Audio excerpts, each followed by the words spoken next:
سب کی جھولی میری جھولی، سب کی جھولی میری جھولی، سب کی ٹولی میری ٹولی، سب کی ہولی میری ہولی، سب کی بولی میری بولی، سب کا جیون میرا جیون، ہوئے سارے جنت۔ ایوان جوش، جیسا کہ نام سے ظاہر ہے، یہ جوش صاحب کو ٹریبیوٹ ہے، جوش صاحب کے لیے نذرانہ عقیدت ہے۔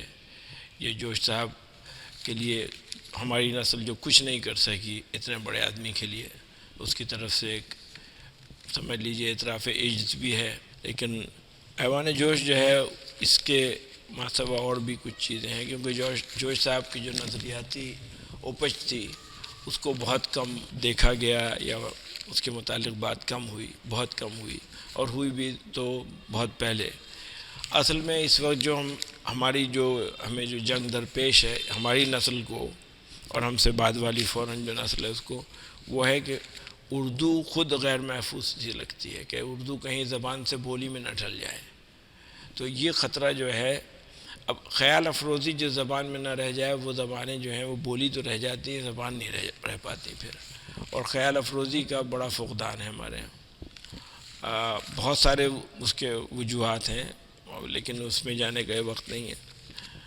ایوان جوش جب بنا، جب اس کا خیال آیا کہ ایوان جوش بنانا چاہیے، ظاہر ہے کراچی میں بنانا، کراچی میں ہم پیدا ہوئے، کراچی میں جوان ہوئے، کراچی میں ابھی بھی ہمارا پہچان ہماری کراچی ہے، تو کراچی میں بنانا تھا۔ جوش صاحب بھی یہیں رہے، بہت بڑا حصہ اپنی زندگی کا ہندوستان سے آنے کے بعد کراچی میں ہی گزارا انہوں نے، آخری چند سالوں کے علاوہ، تو یہ حق بنتا تھا۔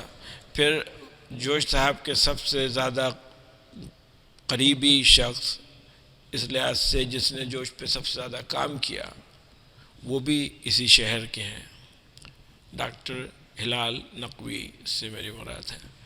ڈاکٹر ہلال نقوی نے اپنی زندگی کا بہت بڑا حصہ جوش صاحب کے کام کے لیے مختص کیا، اور ڈاکٹر ہلال نقوی اسی یونیورسٹی آف کراچی سے ان کا تعلق ہے، اور انہوں نے، سب کو معلوم ہے کہ کتنی کتابیں مدون کی، کتنے مقالات لکھے۔ جب ہم نے جوش سوسائٹی بنائی 1983 میں کینیڈا میں، تو اس وقت ہلال سے، کیونکہ ہلال اور ہم بہت پرانے ساتھی ہیں اسکول کے زمانے کے، تو میں نے ہلال کا نمبر ڈھونڈا، عرصے سے بات نہیں ہوئی تھی، ہلال کو بتایا، ہلال سے بات چیت ہوئی۔ اس موقع پہ بھی جو ایوان جوش کی تعمیر کا خیال آیا تو ہلال سے ہی سب سے پہلے مشورہ کیا، ہلال نقوی صاحب سے، تو ان کو بھی بہت اچھا لگا آئیڈیا۔ بہرحال یہ عمارت بن گئی۔ اب اس کو چلانے کا جو عمل ہے وہ اس سے بہت مشکل ہے جو بنانے کا عمل تھا، کیونکہ ہمیں فکر جوش کو سامنے رکھنا ہے، ہمیں یہ دیکھنا ہے کہ اردو کے ساتھ کیا ہو رہا ہے، اور یہ نہیں کہ کوئی جان بوجھ کے کر رہا ہے، یہ زمانے کی فضا ہے، تو ہمیں اردو کو اس طرح سے ایڈجسٹ کرنا، اس طرح سے اس کو برتنا ہے کہ لوگ اس کی طرف راغب ہوں، اور وہ بولی نہ بننے، صرف بولی نہ رہ جائے، زبان رہے، علوم کا ترجمہ اس میں ہو، اس میں علوم کی سمجھ لیں اتنی نمائندگی ہو کہ لوگ لامحالہ اسے پڑھیں۔ صرف ادب ہی سے نہیں ہوتا ہے، اصل میں تو علوم کے ٹرانسلیشن سے ہوتا ہے، جیسے حیدرآباد دکن میں سن 40 یہ کب کرائی گئی تھی، اس میں اردو کے ترجمے کیے گئے تھے۔ ایوان جوش اب تعمیر ہو گیا، اب ہمارے یہاں کے جو لوگ ہیں، ہمارے ساتھی، ہمارے رفیق، اور ہماری نئی نسل، اس کے بعد والی نسل، وہ سب لوگ جو ہیں ان کی یہ ذمہ داری ہے کہ اس کو انہیں چلانا ہے، چلانا انہیں ہے، کیونکہ ظاہر ہے ہم اپنی لاسٹ اننگ کھیل رہے ہیں، تو اب کہیں نہیں پتہ کہ ہم کتنے دن تک فعال رہیں گے اور یہ کتنے دن رہیں گے۔ یہی چیز ہمارے تمام ہم لوگوں کے لیے کہی جا سکتی ہے، جب تک ہم ہیں بساط بھر کرتے رہیں گے کام۔ لیکن یہاں پہ میں سب سے یہی کہوں گا کہ اس سینٹر کا سب سے بڑا منشا، سب سے بڑا کام، سب سے بڑی غایت یہ ہے کہ یہاں خیال افروزی کے حوالے سے گفتگو ہو۔ مشاعرے کر لینا یا 2-4 ڈیبیٹ کر لینا یہ ادب نہیں ہے۔ ادب میں جو اصل چیز ہے، ادب کی روح جہاں ہے، وہ ہے خیال افروزی کا جو نکتہ رسی، اور چیزوں کو نئے زاویے سے دیکھنا، لوگوں کو انسپائر کرنا کہ بچے جو ہیں آئیں. اس وقت ہمارے بچے جو ہیں وہ اے لیول او لیول میں سارے لگ گئے ہیں کیونکہ جاب ان سے لگا ہوا ہے. لیکن ایک اور طریقہ ہے، اس سے آپ اگر بچوں کو انسپائر کر سکتے ہیں ان علوم کو ڈسکس کر کے اردو میں جو وہ پڑھ رہے ہیں انگریزی میں، تو ان کو ایک اس سے کنیکٹیویٹی یا ایک اس میں ملے گا ان کو ربط. یہ سب کام ہم کریں گے یہاں پہ، اور تھوڑا بہت کام پبلشنگ کا بھی ہوگا، جوش صاحب کی جو چیزیں ہیں، یا اور دیگر جون بھائی کے اوپر بھی بہت کام کیلگری میں بھی ہوا ہے، یہاں بھی ہوگا. سلیم احمد صاحب ہیں، جون بھائی ہیں، جون ایلیا صاحب، ان کے اوپر بہت کام ہوگا. یہاں پہ ہمیں سب کو مل کے کام کرنا ہے اور چیزوں کو آگے بڑھانا ہے، اور ہر چیز کو اس طرح سے لے کے چلنا ہے کہ وہ ایک فکری خانوادہ بنے. یہ ہے ہمارے جوش کا مقصد. اور میں ہوپ کر رہا ہوں کہ مجھے امید ہے، مجھے کہنا چاہیے کہ ہماری جو پریزنٹ نسل ہے اس وقت جو ہمارے سامنے ہے، ہمارے ینگسٹر اور ان کے بھی ینگسٹر، وہ اور آنے والی نسلیں اس کو ہیریٹیج کے طور پہ رکھیں گی، اور یہی کہ یہ ورثہ ہے پچھلی نسل کا ہماری نسل کو، اور اس کو آگے بڑھائیں گی. یہی میرا ایک پیغام ہے ایوان جوش کے حوالے سے. جوش صاحب کا نیا مجموعہ ایک عرصہ دراز کے بعد محمل و جرس آ گیا ہے منظر عام پہ. بہت اس کا سواگت کیا گیا، بہت اس کی پذیرائی ہوئی، پاکستان میں بھی، ہندوستان میں بھی، کینیڈا میں بھی، امریکہ میں بھی، جہاں جہاں لوگوں کو پتہ چلا، کیونکہ ایک عرصے سے انتظار تھا.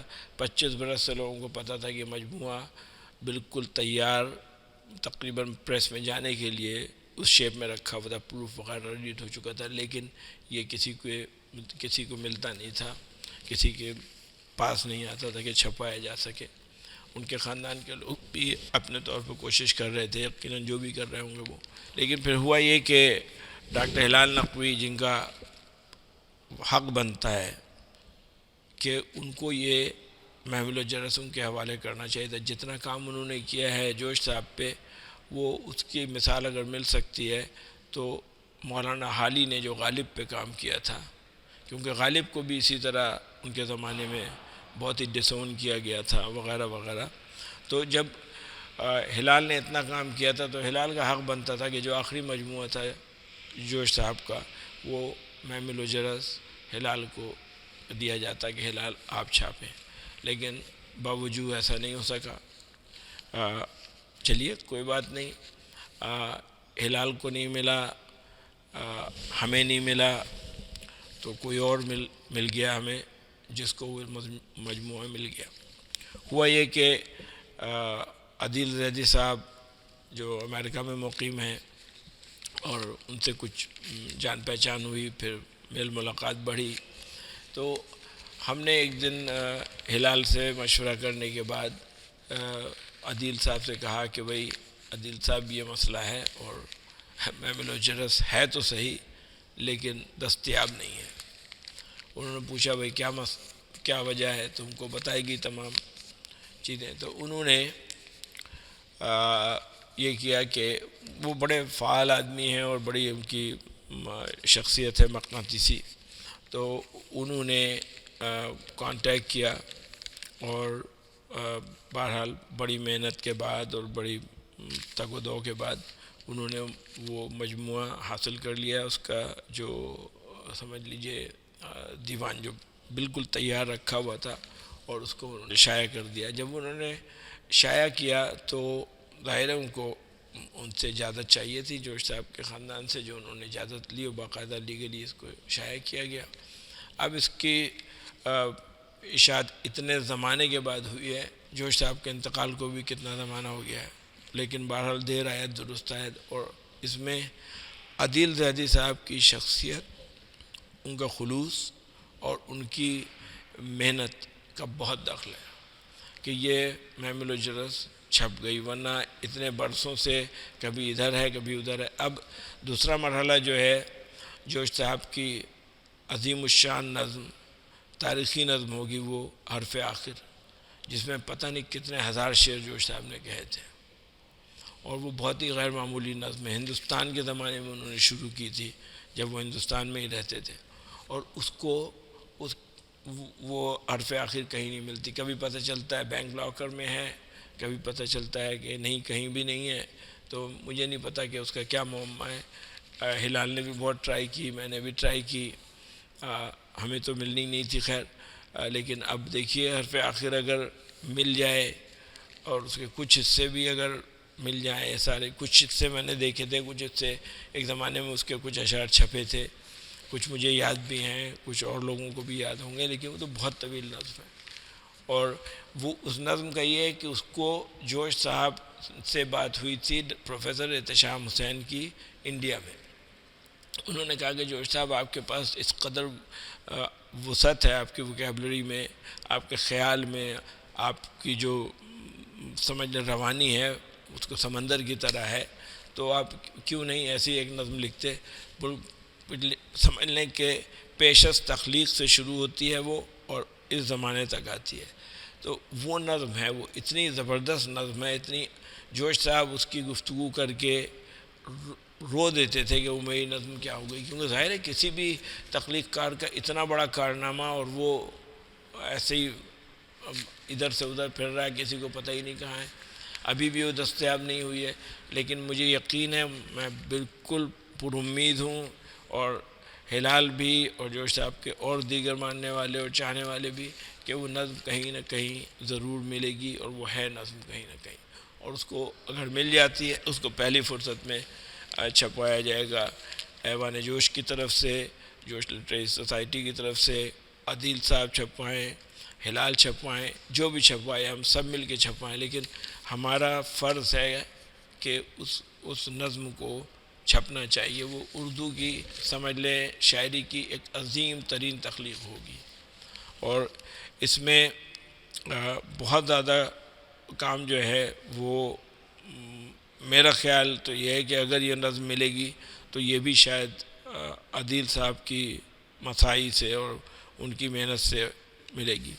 محمل الجرس آنا ہی ایک اتنا بڑا تمانیت کا باعث بنا ہے, جس کے لیے ان کو عدیل صاحب کو جتنی ان کی تعریف کی جائے اور جتنے ان کو سراہا جائے وہ کم ہے.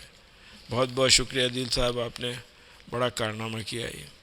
اس پہ سب گیو اپ کر چکے تھے. بہت شکریہ. بجھتی نہیں پینے سے بھی افکار کی پیاس, یہ ان کی بھوک آ جاتی ہے.